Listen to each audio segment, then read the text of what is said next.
तो इस वीडियो में हम देखेंगे क्यूरीज टेम्परेचर। तो क्यूरीज टेम्परेचर देखने से पहले समझते हैं क्यूरी का लॉ क्या है। क्यूरीज लॉ, तो क्यूरी एक साइंटिस्ट का नाम है जिनका लॉ क्या था वो समझते हैं। मान लेते हैं ये कोई सब्सटेंस है, इस सब्सटेंस में अपने कुछ डायपोल्स हैं जिनकी अलाइनमेंट रैंडम कुछ भी है।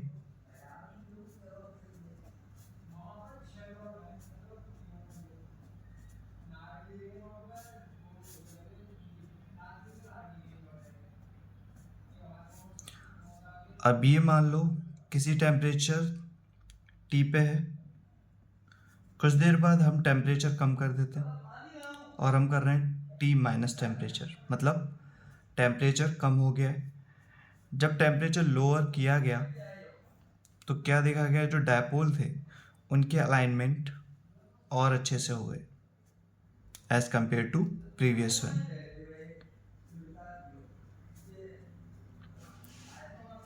तो क्यूरीज लॉ सिंपल सा था। क्यूरी ने बोला कि जो मैग्नेटाइजेशन होता है, मैग्नेटाइजेशन ऑफ पैरामैग्नेटिक सब्सटेंस, वो इन्वर्सली प्रोपोर्शनल होता है किसके, टेम्परेचर के, जो कि एब्सोल्यूट टेम्परेचर है जो केल्विन में लिया गया है। अगर इसका प्रोपोर्शनलिटी साइन हटाया तो उन्होंने अपनी तरफ से कुछ कांस्टेंट ऐड किए जो थे C B not over T K, की केल्विन है, सी यहाँ पे क्यूरीज कांस्टेंट है। अब इसी फॉर्मूले को थोड़ा सा बदल के हम ऐसे भी लिख सकते हैं, m which is equal to zeta m h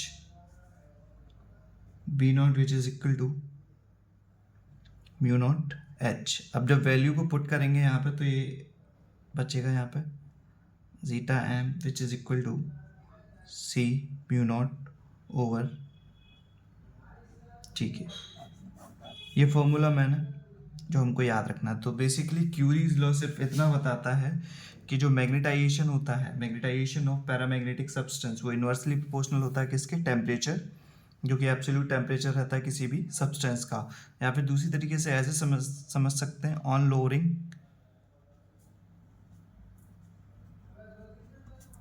temperature dipole movement का जो अलाइनमेंट है, अलाइनमेंट क्या हो जाएगा, ज़्यादा सी हो जाएगा। या फिर ऐसा मान सकते हैं जो पैरामैग्नेटिक है, या फिर जो अलाइनमेंट ऑफ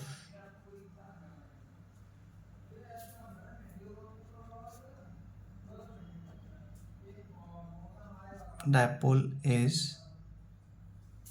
मोर एक्यूरेट, ऐसा मान सकते हैं। तो सिंपल सा मैग्नेटिज्म बिहेवियर क्या हो जाएगा, इसका इंक्रीज हो जाएगा जैसे ही टेम्परेचर को बढ़ाएंगे। इसका उल्टा भी हो सकता है, अगर टेम्परेचर हम लोअर की जगह हाई करेंगे तो ये डायपोल का अलाइनमेंट क्या हो जाएगा, बिगड़ भी जाएगा सेम तरीके से। तो ये है क्यूरीज लॉ। अब क्यूरीज टेम्परेचर समझते हैं।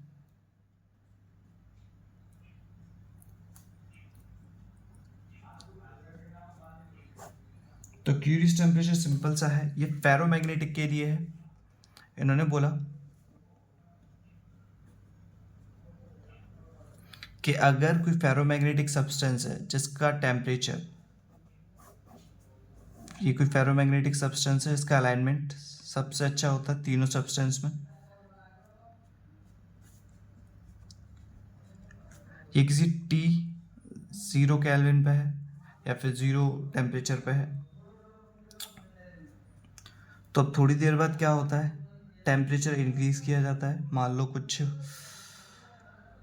कुछ भी ले लेते हैं रैंडमली, ये टेम्परेचर ले लिया है, तो होगा क्या, क्योंकि हमने टेम्परेचर इंक्रीज किया है, टेम्परेचर इंक्रीज होगा तो डायपोल का अलाइनमेंट क्या होगा, बिगड़ेगा। तो डायपोल अलाइनमेंट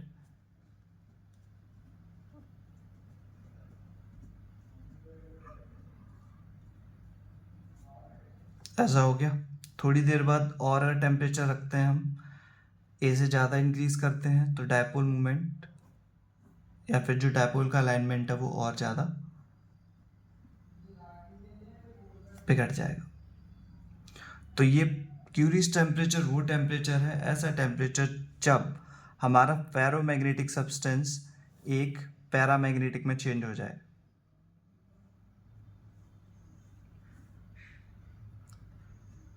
उस टेम्परेचर को बोला जाता है क्या? Curies temperature. ऐसा टेम्परेचर जो कि किसी फेरोमैग्नेटिक सब्सटेंस को पैरामैग्नेटिक की प्रॉपर्टी में बदल दे, उसको बोला गया है क्यूरीज टेम्परेचर। इसका फॉर्मूला होता है zeta M which is equal to C over T minus T C. T C denote किया गया है क्यूरीज टेम्परेचर।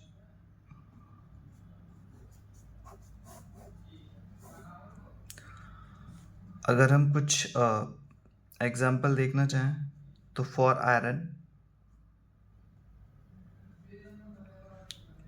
टीसी की वैल्यू होती है 770 degree Celsius. For nickel TC की वैल्यू होती है 358 डिग्री सेल्सियस। कुछ ग्राफ देख लेते हैं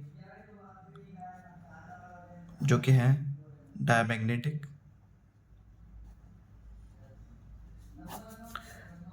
पैरामैग्नेटिक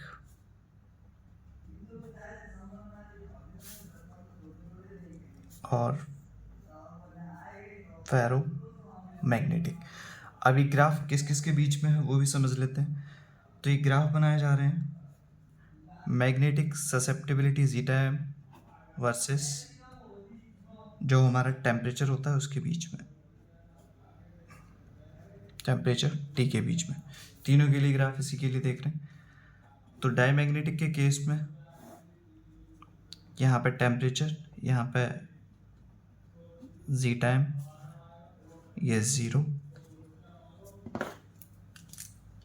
डायमैग्नेटिक के लिए जो ग्राफ बनेगा वो आएगा इससे नीचे, क्योंकि इसकी जो मैग्नेटिक ससेप्टिबिलिटी होती है वो क्या होती है? नेगेटिव में होती है, इसीलिए ये 0 से नीचे आया है। दूसरा देखते हैं पैरामैग्नेटिक का।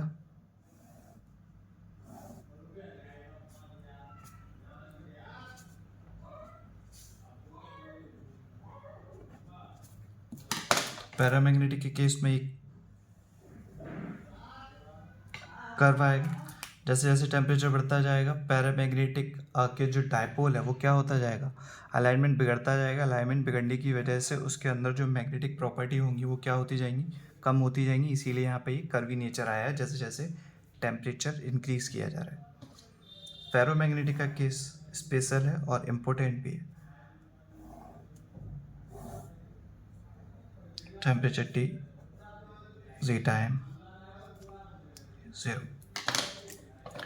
तो फेरोमैग्नेटिक के केस में क्या होगा? मान लो यहाँ पे है फेरोमैग्नेटिक का इनिशियली जब कुछ भी टेम्परेचर उसका है, तो यहाँ से हम टेम्परेचर क्या करेंगे? इंक्रीज़ कर रहे हैं। जैसे जैसे टेम्परेचर इंक्रीज़ होगा, पहले तो इतनी जल्दी से ये ड्रॉप डाउन नहीं करेगा। पैरामैग्नेटिक के लिए इतनी जल्दी अलाइनमेंट नहीं बिगड़ेगा, पर कुछ देर बाद जैसे जैसे टेम्परेचर बढ़ता जाएगा इसका अलाइनमेंट क्या होने लगेगा?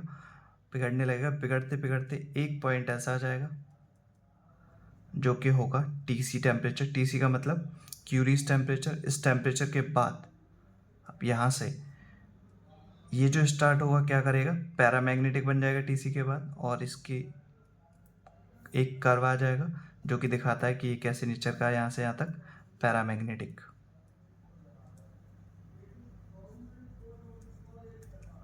जबकि यहाँ से लेके टीसी तक ये क्या रहा होगा?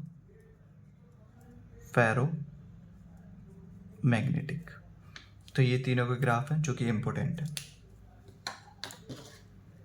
तो अगर थोड़ा सा और समझना चाहें तो हमको पता है जैसे जैसे टेम्परेचर इंक्रीज होता है काईएम क्या होगा? डिक्रीज होगा। इसीलिए ये है पैरामैग्नेटिक का एक रिलेशन। ये तो सिंपल सा है क्योंकि ये काईएम 0 नेगेटिव होता है और बहुत ही कम होता है, इसीलिए ये एक स्ट्रेट फॉरवर्ड लिया गया है। इसका तो लॉजिक सिंपल है। सेम डिपेंडेंसी है इसके पास भी। Chi M inversely proportional of zeta M is inversely proportional of temperature. पर यहाँ पे जो इम्पोर्टेंट बात है वो है क्यूरीज टेम्परेचर।